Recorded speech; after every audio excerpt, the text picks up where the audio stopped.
Well, a very significant ruling today in Strasbourg at the European Court of Human Rights. An action was taken by a group of elderly, well-meaning Swiss women against their own government. And the premise was their government had not been cutting carbon emissions sufficiently, not been meeting net zero obligations. Now, you might say, what the hell has this got to do with the European Court of Human Rights? Something that was set up post-war to stop abominations such as the discrimination against the Jews that ended up with the Holocaust. But as I've said to you many, many times in the past, the ECHR is all about judicial activism. It's all about expanding its reach. Well, boy, it did this morning because the European Court of Human Rights has decided that under Article 8 of the Convention, which is the right to life, that actually governments have a duty to protect people from climate change. And most significantly, this ruling is binding and can trickle down to influence the law in all 46 countries that are signed up to ECHR, including the United Kingdom. Yep, the right to respect for private and family life has been used to say that governments have a duty to fight climate change, to meet their net zero obligations. Now, to me, this just says what I've been saying for years anyway, that we should have no part of this thing whatsoever. I think the implications for not just national sovereignty, but for general elections are very, very serious indeed. Well, somebody who may have a slightly different point of view is Tim Crossland, who joins me here, director of Plan B, a charity that uses legal action to tackle climate change. Now, I'd imagine you're delighted. Certainly am. And one thing we agree with you about is the significance of this ruling. It's huge. Because it isn't just those women in Switzerland. As you say, there are 46 countries who are part of the Council of Europe, to be distinguished from the European Union, of course. And this ruling is relevant and binding to all of those countries. So it's hugely significant to those women in Switzerland. It's hugely significant to the people of Switzerland, but it's just as important to people here in the UK. Yeah, I mean, its linkage to the European Union is actually quite strong. There are interconnecting corridors from the European Parliament straight into the European Court of Human Rights. And, of course, you can't be an EU member without first signing up to ECHR. So they're separate. It's EU plus, yes. Yeah, that's right. And we opted with Brexit to stay part of this. Here's the point. Here's the point, Tim, I think that matters. If this court has judged, and I'm going to quote it again, that governments have a duty to protect people from climate change, and whatever that means, but we're talking here about the theory that man-made CO2 is leading to global warming. That's what we're talking about. The scientific evidence we're talking about. We're talking about the 3% every year of CO2 emissions that are man-made.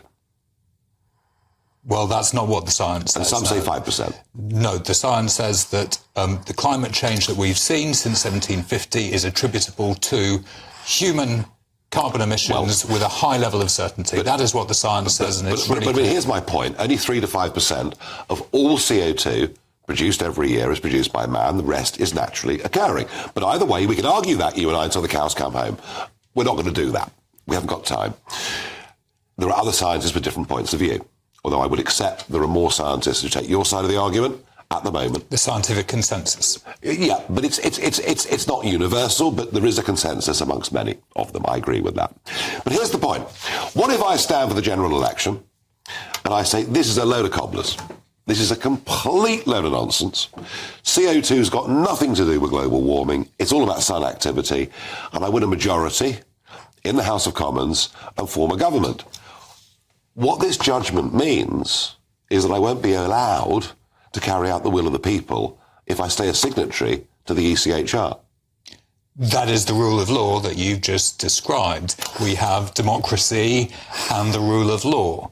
And the point of the rule of law is that the powerful are held to account, the vulnerable are protected, and we have a law that protects people's right to family life, their right to health. That falls within the scope of Article 8. And it's not so different from all the other international agreements we have, whether around nuclear proliferation, whether around free trade. We have international agreements around those things. So should we just scrap elections and just say, ECHR, you tell us what to do, boys, and we're happy with that. Well, of course not. But this is an act of Parliament, the Human Rights Act, that was voted on by our parliamentarians with huge level of support. In the last century, time has moved on since the Human Rights Act. Time has moved on a lot since the incorporation of the ECHR over 75 years ago. You see, the point I'm making, Tim, is whatever points of view we have on this, and we disagree, should a court in Strasbourg, made up of people, most of whom aren't even legally qualified, they're jurists, it's this very strange European concept, should they be able to overrule the wishes of the British electorate and the British government?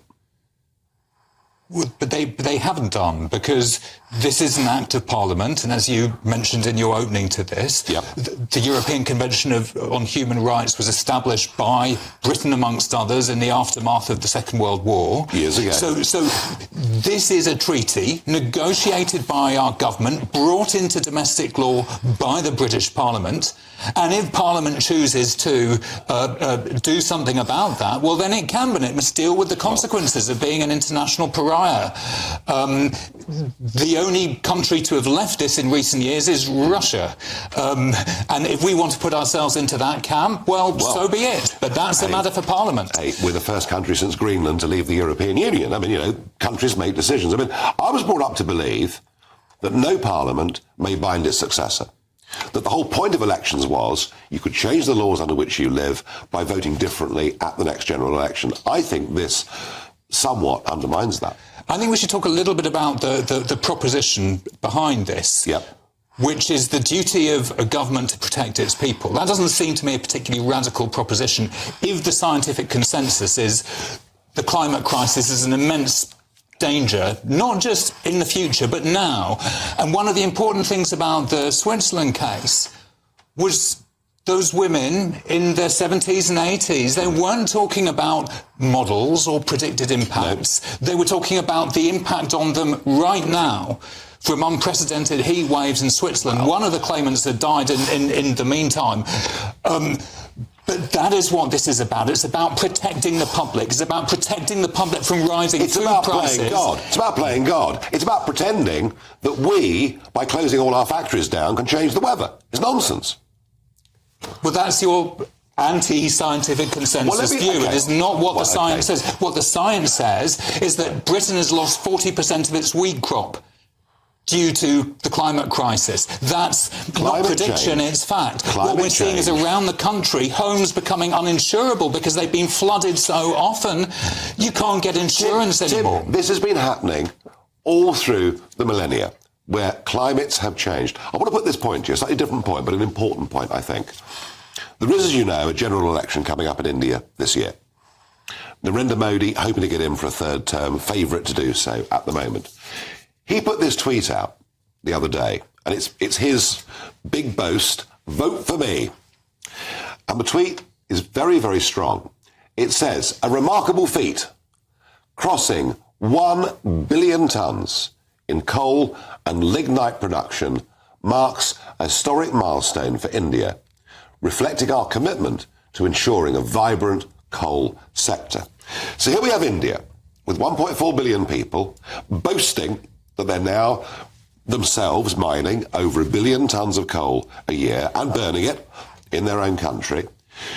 We have the fact that China has put out more CO2 in the last 10 years than we ever have since our nation was founded.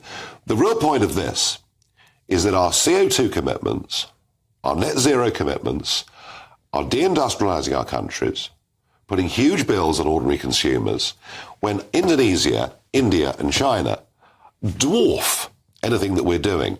Are we not handicapping ourselves all the while India and countries like that are doing what they're doing?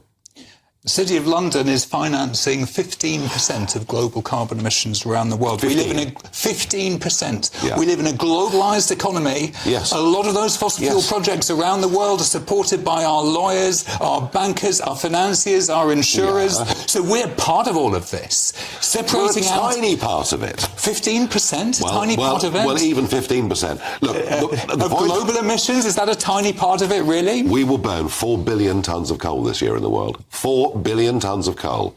And here we have the ECHR telling us that no future British government, all the while we keep the Human Rights Act, no future British government can change policy. That's not what it's saying. It's saying there's an obligation on governments to protect their people from scientifically established threats. That's what it's saying.